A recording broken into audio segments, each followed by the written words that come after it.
Today's contract tip is something that I hope you don't have to deal with a lot, but you may deal with it occasionally. Stay tuned to the end for a discussion about a form that the majority of agents miss when talking about this issue. What issue? Withdrawing a listing. Hi everybody, I'm Dana Sparks, broker of Maximum One Greater Atlanta, and today's video I just want to talk to you about withdrawing a listing. So you are a listing agent, you have a seller, and for whatever reason, there's a variety of reasons that the seller wants to take the listing down, withdraw a listing. You have it advertised on FMLS and Georgia MLS. What do?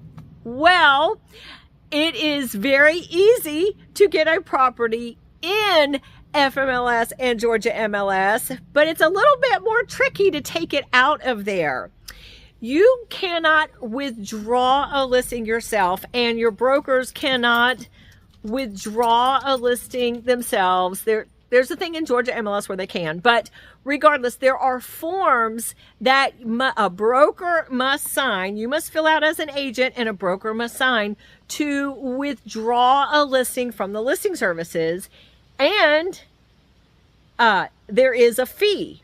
So FMLS charges $25 per withdrawal, and Georgia MLS also charges $25 per withdrawal. This is April of 2026, so those fees are subject to change per the MLS services. So you enter a listing in, and to get it out, either it sells and you upload the FMLS 118 and the closing settlement statement, and the MLS services take it out of the listing. Put all the sold information, or it expires, so the expiration date comes and goes, and the MLS service shows that it expires and it comes out there, or you have to withdraw it. In order to withdraw it, you have to fill out a form that a broker signs, and then they withdraw it.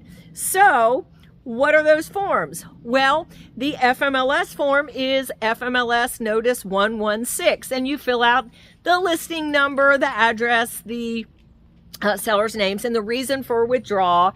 And other than, I believe, foreclosure, there is a $25 fee that your broker gets charged, and your broker turns around and puts it on your agent bill. Now, some agents will get their sellers to pay the brokerage, that withdrawal fee. That is a negotiation between the sellers and the brokerage or the agent.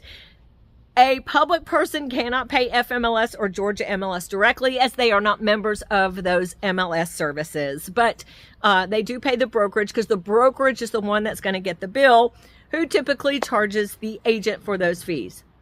In Georgia MLS, and you could do this online. If you log into FMLS under FMLS forms, there is a way to electronically do this as well. There will be a fee, and you need to check with your broker's policy, because these forms require broker signatures, not agent signatures. Same thing with Georgia MLS. They also have a listing withdrawal form, and you put in the Georgia MLS number, the property address, and the reason for withdrawal. So a lot of times an agent, for whatever reason, a seller will want to withdraw their listing from the listing services, will fill out those forms, upload them into their digital transaction management system, get them to their broker signs, and broker sends them to FMLS and Georgia MLS respectively. And those services take those listings out from active status and will show withdraw status. Sounds all groovy, right? Here's the key. You are missing the most important document. FMLS and Georgia MLS are, in essence, marketing and advertising of that listing to other members of the MLS service. If a seller is withdrawing their listing, what are they doing? You have to terminate the brokerage agreement between that seller and your broker. Because let's say you withdraw a listing from the listing service and that seller then turns around and lists with another broker who puts it in FMLS and Georgia MLS.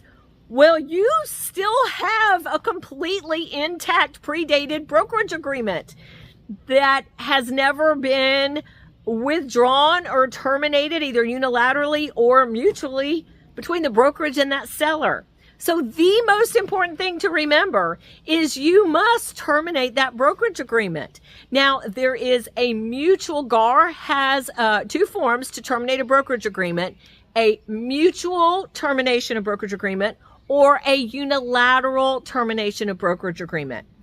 Whatever gets negotiated between the seller and the broker, you need that form. So bottom line, you need a minimum of 2 forms, more than likely 3 forms if your listing is in FMLS and Georgia MLS. The first thing you need is you've got to terminate. You need signatures to terminate the brokerage agreement between the public seller and your broker. That's number 1. Then the rest is managing, taking away or withdrawing the marketing of that property on the MLS services. FMLS would be the Form 116 and Georgia MLS would be the listing withdrawal form. I hope this tip helps you out. Actually, I hope it doesn't. I hope you never have to withdraw listings. But if you do, just make sure you understand that. And I hope this helped you out for that. Thank you so much for watching. Dana Sparks, broker of Maximum One Greater Atlanta, satisfying your needs with service, innovation, and education. Bye. If you like that video, check out the one here. If you like the content on this entire channel, please click here to subscribe. I try to take even the most complicated of real estate situations and make them crystal clear. See what I did there? Real estate made crystal clear. Thank you guys so much for watching.